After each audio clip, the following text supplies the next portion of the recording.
Welcome to ఆర్ఫై TV news. ఒంటిమిట్టలో 5 కోట్లతో సీసీ రోడ్ల పనులు ప్రారంభించిన రాజంపేట పార్లమెంటరీ అధ్యక్షులు చామర్తి జగన్మోహన్ రాజు కార్యక్రమానికి భారీగా తరలివచ్చిన టీడీపీ భారతీయ జనతా పార్టీ కార్యవర్గం. ఒంటిమిట్ట గంగపేరూరు, పెన్నపేరూరు, గొల్లపల్లి గ్రామాల్లో సీసీ రోడ్లకు పచ్చ జెండా ఊపి టెంకాయ కొట్టి ప్రారంభించిన టీడీపీ, బీజేపీ నాయకులు, కార్యకర్తలు వారి పంచాయతీలలో వార్డులలో సమస్యలు గుర్తించి ప్రతి కార్యకర్త సమస్యలు తెలుగుదేశం పార్టీ ఉద్య స్కంధాలపై వేసుకుని పరిష్కరిస్తుందని చమర్తి తెలియజేశారు.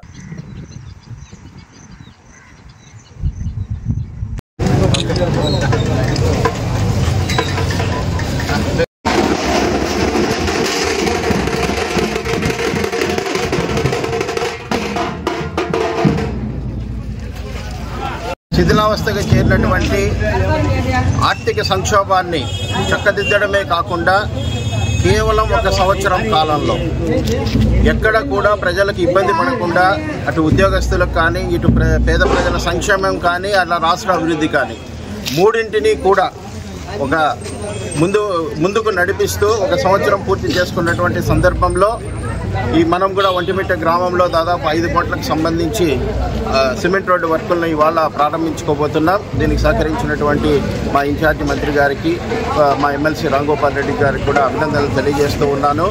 గత ప్రభుత్వంలో ఒక తట్టెడు మట్టి కూడా వేయకపోతే 1వ తేదీ జీతాలు లేనటువంటి పరిస్థితుల్లో కూడా నారా చంద్రబాబు నాయుడు గారు కూటమి నేతల యొక్క సమర్థతతో ఇవాళ జీతాలు, పెన్షన్లు అనేక నిన్న మొన్నటికి ఇచ్చినటువంటి తల్లికి వందనంతో పాటు దాదాపు తార్ రోడ్లన్నీ కూడా మనం గుంతలు పూడ్చుకున్నాం. 1000 కోట్లతో సిమెంట్ రోడ్డు కార్యక్రమాలన్నీ పూర్తవుతున్నాయి.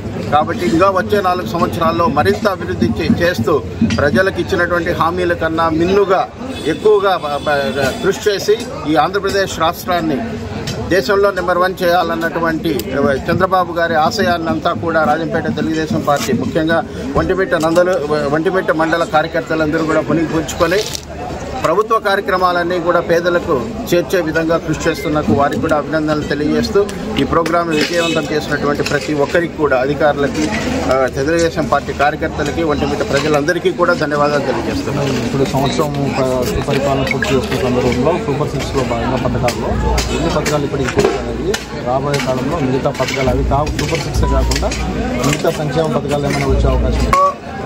ముఖ్యమైనటువంటి సూపర్ 6 పథకాలు అమల్లోకి వచ్చేసాయి. ఇంకా మేము చేయాల్సినటువంటివి 2 రైతులకు సంబంధించి 6 నెలల్లో పూర్తవుతుందని మా నాయకుడు తెలియజేశారు.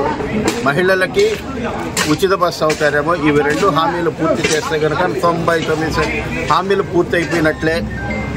గత ప్రభుత్వం మొదటి సంవత్సరంలో 10% హామీలను అమలు చేస్తే కనుక మా ప్రభుత్వం 85%లో ముఖ్యమైనటువంటి హామీలను కూడా నెరవేర్చేసింది.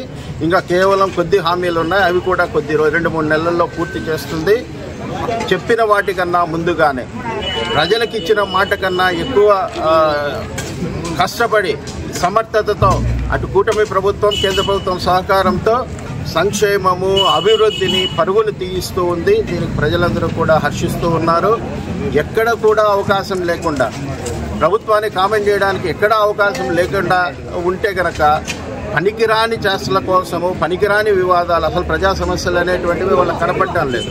అటువంటి దాంట్లో పనికిమాల దీనిలో ఏదో భ్రమలు కల్పించేటటువంటి వైసీపీ వాళ్ళ దీన్ని కూడా ప్రజలు అసహించుకుంటున్నారు. ఏదో వెన్నుపోటు దినమన్నారు, కానీ వాళ్ళు పొడిచిన వెన్నుపోట్లతో సర్దిద్దుకొని గాయాల నుంచి మాన్చేటటువంటి పరిస్థితి ఇవాళ తెలుగుదేశం పార్టీ ప్రభుత్వం ఉంది. ప్రజలందరూ కూడా సంతోషంగా హర్షిస్తున్నారు. దానికోసం తెలుగుదేశం పార్టీ కార్యకర్తలు మా అధినేతల యొక్క ఆదేశాల అనుసారము కష్టపడి ఇక్కడ క్రమశిక్షణతో పనిచేస్తున్నారు. ఆంధ్రుల అమరావతి వాళ్ళ అహంకారపూరితమైనటువంటి ప్రవర్తన, అహంకారమైనటువంటి చేష్టలు, చేతగాని పరిపాలనతో 151 సీట్ల నుంచి 11 సీట్లకు పడిపోయినారు. పనికి రాని మాటలన్నీ మాట్లాడుతున్నారు. ఆయన ఏదో 70 సంవత్సరాల వయసులో ఏదో ఇబ్బంది పెడతానని లేనిపోని కలరింగ్ అంటే ఇచ్చుకుంటా అంటే ప్రజలు నవ్వుకుంటా ఉన్నారు. ఏమి అతను మాట్లాడినటువంటి అహంకారపూరిత మాటలు, చేసినటువంటి అవమానము, మహిళల మనోభావాలు దెబ్బతీసుకున్న దానికి ఆధారాలు కనిపిస్తున్నాయి. కానీ చంద్రబాబు నాయుడు గారు ఎటువంటి ఆధారాలు లేకుండా మీరు 70 సంవత్సరాల వయసులో మీరు అరెస్ట్ చేయలేదా అంటే కనుక మీరు చేస్తే కనుక ఒకటి, ఇంకొకటి చేస్తే ఇంకొకట. కాబట్టి వీళ్ళ ఎత్తుగడలన్నీ కూడా ఏదో చేద్దాము, ఇంకా మా పరిస్థితుల్లో లేవు, మమ్మల్ని ప్రజలు బంగాళాఖాతంలో కలిపినారు, ఎలా రావాలన్నటువంటి తాపత్రయంలో తప్పుల మీద తప్పులు చేస్తున్నారు తప్ప ఎటువంటి ఇందులో వాస్తవాలు లేవు. ఇవి వాస్తవ విరుద్ధాలు. ప్రజలందరూ అసహించుకుంటున్నారు. వీళ్ళ గోడు మాకు వద్దని ఇప్పుడు బంగాళాఖాతంలో కలిపినారు.